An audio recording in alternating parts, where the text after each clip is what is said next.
માધવ વિદ્યા સંકુલમાં દરેક વિદ્યાર્થીનું સ્વાગત છે।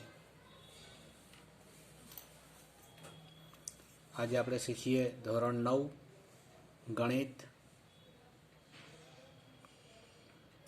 ચેપ્ટર 10 વર્તુળના પ્રમેય વિભાગ। વર્તુળની સમાન જીવાઓ વર્તુળના કેન્દ્ર આગળ સમાન ખૂણો આતરે છે। હવે એની સ્પક્ષ સ્વાધ્યાય જોઈશું। પક્ષમાં છે કે AB અને CD એ ઓ કેન્દ્રિત વર્તુળની સમાન જીવાઓ છે। આ AB અને આ CD બંને જીવા લંબાઈ સરખી છે અને વર્તુળનું કેન્દ્ર O છે, એટલે AB બરાબર CD। સાધ્યમાં ખૂણો AOB અને ખૂણો COD આ બે સરખા આપણે સાબિત કરવાના છીએ। હવે આપણે સાબિતીમાં જોઈએ કે ત્રિકોણ OAB અને ત્રિકોણ OCD માં OA અને OC બંને સરખા છે। OA અને OC બંને એક જ વર્તુળની ત્રિજ્યા છે એટલે સરખી છે। OB અને OD એ પણ એક જ વર્તુળની ત્રિજ્યા છે એટલે સરખી છે। અને AB બરાબર CD પક્ષમાં આપેલ છે, બે જીવાઓ સમાન છે, માટે બાજુ બા શરત પરથી ખૂણો AOB બરાબર ખૂણો COD થાય। આ ત્રિકોણમાં આ બંને કેન્દ્ર આગળ રચાતા બંને ખૂણા સરખા થાય। આ નિયમને CPCT કહે છે। CPCT એટલે બે ત્રિકોણમાં બે બાજુ અને એક ખૂણો હોવો જોઈએ, અથવા તો ત્રણ બાજુ હોય તો પણ ચાલે। હવે શીખીએ પ્રમેય 10.2। જો વર્તુળની બે જીવાઓ વર્તુળના કેન્દ્ર આગળ સમાન ખૂણો આતરે તો તે જીવાઓ સમાન છે। આ જે પ્રમેય 10.2 છે એ પ્રમેય 10.1નો પ્રતિપ્રમેય કહેવાય છે, ઊંધું છે। એમાં પક્ષમાં જોઈએ કે O કેન્દ્રિત વર્તુળની જીવાઓ AB અને CD કેન્દ્ર આગળ સમાન ખૂણો આતરે છે, એટલે ખૂણો AOB બરાબર ખૂણો POQ। આ બંને ખૂણા કેન્દ્ર આગળ રચાતા ખૂણા સરખા આપેલા છે અને આપણે સાબિત કરવાનું છે કે જીવા AB બરાબર જીવા PQ। હવે એની સાબિતી જોઈએ। સાબિતી સેમ આગળના પ્રમેય જેવી જ છે।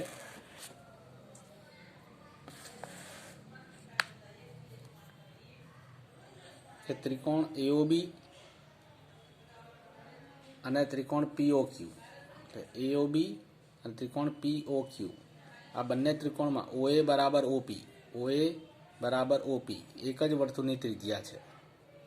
તે જ રીતે OB બરાબર OQ એક જ વર્તુળની ત્રિજ્યા છે અને ખૂણો AOB બરાબર ખૂણો POQ આપણને પક્ષમાં આપેલ છે, માટે બાજુ ખૂણો બાજુ, આમ બાજુ પછી ખૂણો ને ફરી બાજુ, એટલે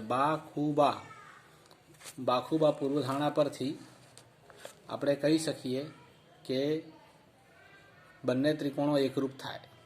હવે જો બંને ત્રિકોણો એકરૂપ હોય આ બંને ત્રિકોણ, તો તેના બાકીના અંગો પણ એકરૂપ જ થાય, માટે જીવા AB બરાબર PQ CPCTના નિયમ અનુસાર થાય છે। હવે આપણે શીખીશું પ્રમેય 10.3।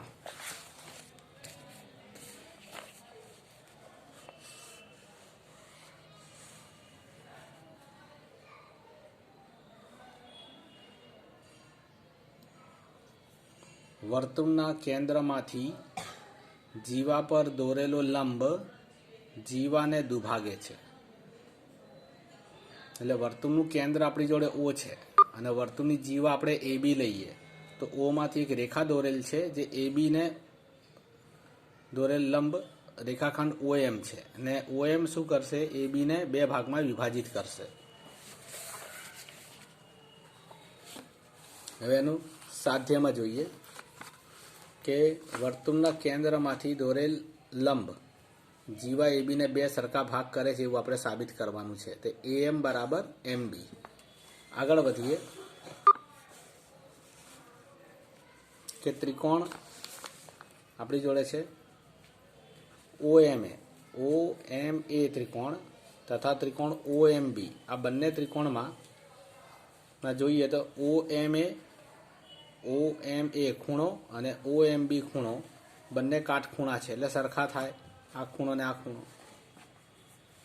ઓ એ બરાબર ઓ બી એક જ વર્તુળની ત્રિજ્યા છે અને ઓ એમ બરાબર ઓ એમ એ બંને ત્રિકોણ માટે સામાન્ય બાજુ છે. આ ઓ એમ ત્રિકોણ ઓ એમ એમાં પણ આવેલ છે અને ઓ એમ બીમાં પણ આવેલ છે. માટે ત્રિકોણ ઓ એમ એ બરાબર ત્રિકોણ ઓ એમ બી. કાકબા શરત, આ કાટખૂણો, આ કર્ણ અને આ બાજુ, કાટખૂણો, આ કર્ણ અને આ બાજુ, કાકબા પાયથાગોરસના નિયમ પરથી. માટે એમ એ બરાબર એમ બી, માટે એમ એ લંબાઈ એમ બી જેટલી થાય સીપીસીટીના નિયમ પ્રમાણે. એટલે કે ઓ એમ જે છે એ બીને દુભાગે છે તેમ સાબિત થાય છે. હવે શીખીએ આપણે પ્રમેય 10.4.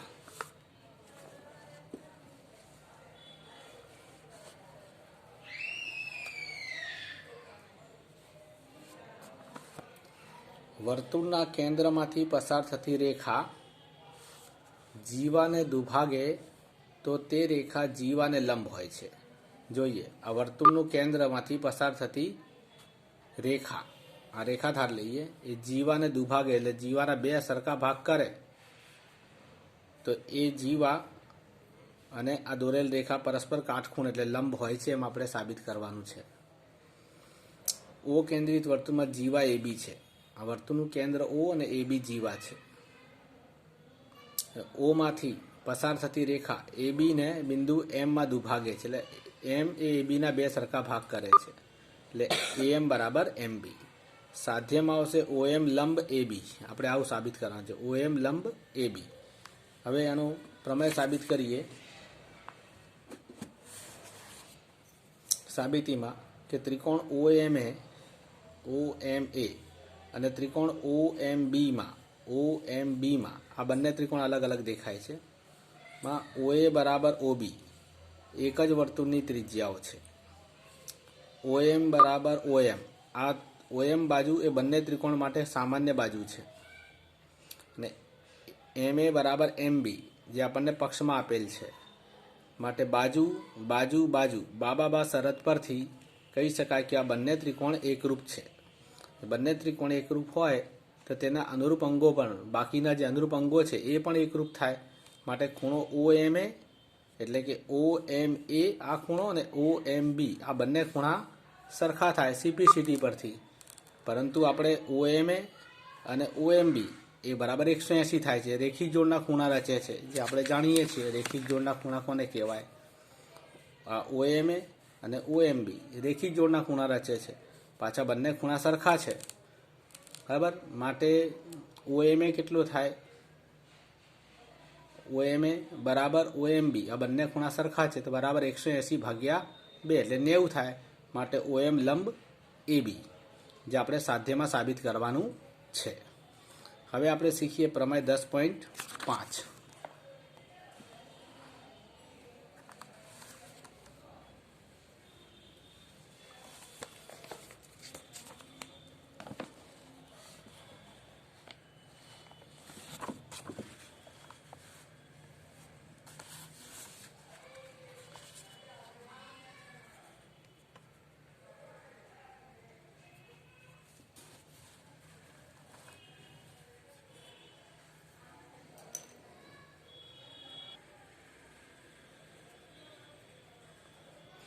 પ્રમેય 10.5. આપેલ 3 અસમરેખ બિંદુઓમાંથી એક અને માત્ર એક જ વર્તુળ પસાર થાય છે. આપણે 3 અસમરેખ બિંદુઓ ABC લઈશું અને ABCમાંથી એક અને માત્ર એક જ વર્તુળ પસાર થાય છે એ આપણે સાબિત કરીશું.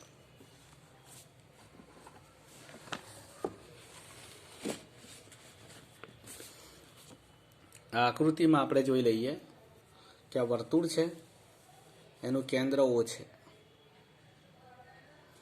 આ જીવા એ બી બનાવીશું અને ઓમાંથી એક રેખા જીવામાંથી પસાર થતી દોરીશું અને જીવાના અંત્ય બિંદુમાંથી એક બીજી રેખા. અહીંયા બિંદુ એ બી અને સી વર્તુળ પર આવેલા અસમરેખ બિંદુઓ છે. અસમરેખ પહેલાં તો એ બી અને સી વર્તુળ પર આવેલા અસમરેખ બિંદુઓ છે. આપણે જીવા એ બી દોરીશું અને એનો લંબ દ્વિભાજક બનાવી દઈશું. પછી જીવા બીસી લઈશું અને એનો એક લંબ દ્વિભાજક દોરીશું પરિકર અને ફૂટપટ્ટીની મદદથી. આ બંને લંબ દ્વિભાજકો જ્યાં છેદે ત્યાં વર્તુળનું આપણને એક કેન્દ્ર મળશે. પછી એક કેન્દ્ર પર પરિકર ગોઠવીને આ ત્રણેય બિંદુમાંથી એક વર્તુળ સરળતાથી દોરી શકાય છે. સાબિતીમાં જોઈએ પહેલાં.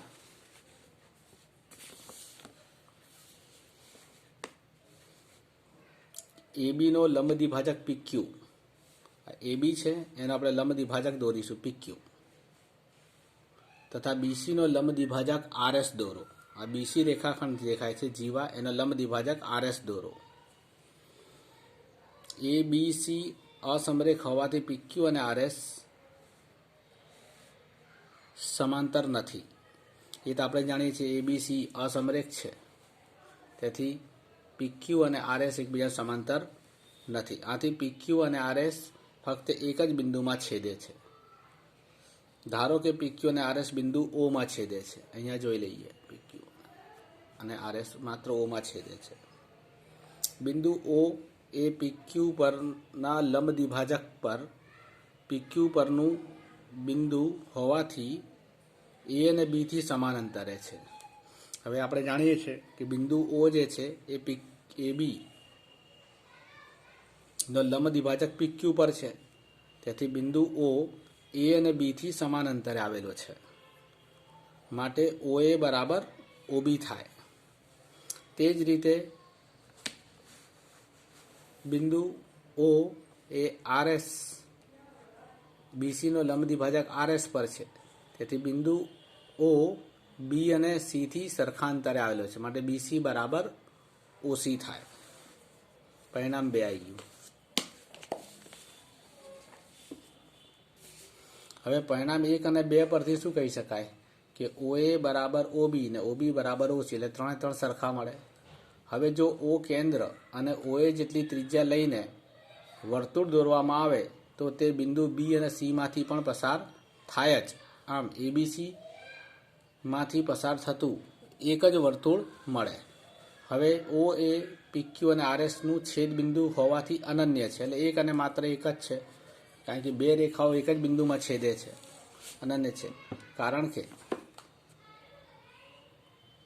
બે રેખાઓ એકથી વધુ બિંદુમાં ન છેદે, અને તેથી O કેન્દ્રિત OA ત્રિજ્યાળું વર્તુળ પણ અનન્ય મળે, એટલે એક અને માત્ર એક જ મળે.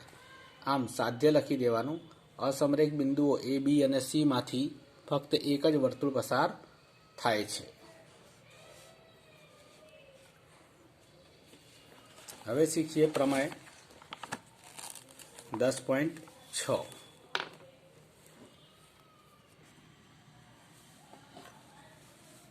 વર્તુળની સમાન જીવાઓ વર્તુળના કેન્દ્રથી સમાન અંતરે આવેલી હોય છે. આ શીખવાનું છે. એટલે કે આકૃતિમાં સમજવાનો પ્રયત્ન કરીએ કે આ વર્તુળની બે સમાન જીવાઓ છે AB અને CD. તો વર્તુળના કેન્દ્રથી આ અંતર બી સરખો છે, એટલે OM બરાબર ON આપણે સાબિત કરવાનું છે. તો O કેન્દ્રિત વર્તુળમાં AB અને CD સમાન જીવાઓ છે. AB અને આ CD બે સમાન જીવાઓ છે. તેમજ આ બંને જીવાઓ O થી સમાન અંતરે આવેલી છે એમ આપણે સાબિત કરવાનું છે.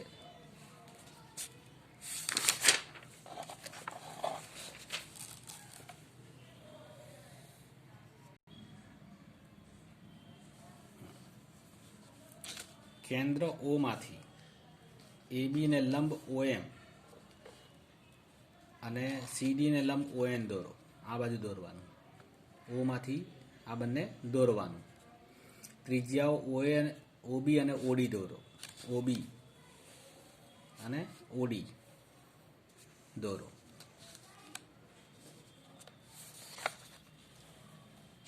OM એ કેન્દ્ર O માંથી જીવા AB પરનો લંબ હોવાથી આ OM એ જીવા AB પરનો લંબ છે, કેન્દ્રમાંથી દોરેલો હોવાથી AB ને દુભાગે છે, એટલે AB ના બે સરખા ભાગ કરે છે.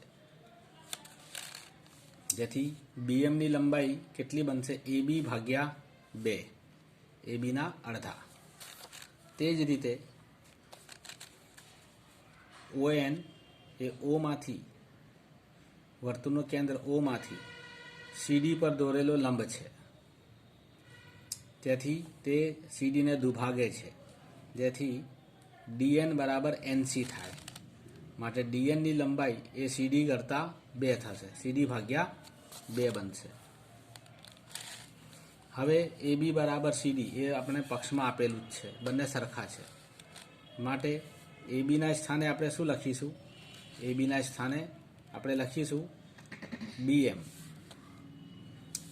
AB અને બરાબર CD, તો બંનેના અડધા અડધા કરી દઈશું પહેલાં તો AB ભાગ્યા 2 અને CD ભાગ્યા 2. અને AB ભાગ્યા 2 એટલે BM પરિણામ 1માં આપેલું જ છે, અને CD ભાગ્યા 2 એટલે પરિણામ 2માં DN આપેલું છે. અહીંયા આપણે જોઈ શકીએ છીએ CD ભાગ્યા 2 એટલે DN લખવાનું છે, અને AB ભાગ્યા 2 એટલે આગળ આપણે AB લખવાનું છે. AB અને સ્થાને AB ભાગ્યા 2 એટલે BM લખી દેવાનું છે. અહીંયા BM. આ બંને ત્રિકોણમાં આવી જઈએ, ત્રિકોણ BMO અને DNOમાં.